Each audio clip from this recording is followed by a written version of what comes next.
একটা গাছ, এই যে এই গাছটাতে কিন্তু অনেকগুলো ড্রাগন আসছে, প্রায় 7-8টা ড্রাগন আসছে।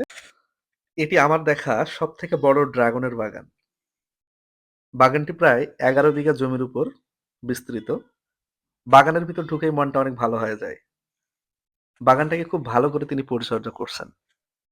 একদিকে বাগানের গাছগুলোতে লাইট লাগানো, যেটা সারা রাত ধরে জ্বলবে, এবং অন্যদিকে কোনো ধরনের লাইট লাগানো নেই। এই লাইটের উপর ভিত্তি করে আমরা দেখেছি ফসলের অনেক বেশি তারতম্য।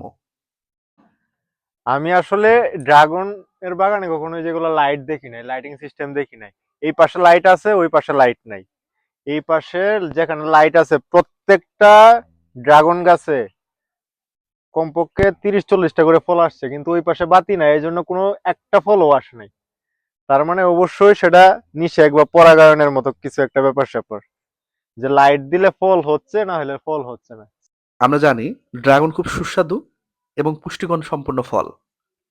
এই ড্রাগনকে যদি আমরা ভালোভাবে বাণিজ্যিকভাবে চাষাবাদ করতে পারি, তাহলে দেশের চাহিদার পাশাপাশি আমরা বিদেশে এই ড্রাগনকে রপ্তানি করতে পারবো। আমার মনে হয় আমাদের কৃষকদের ভালোভাবে শিখে এটা করা উচিত।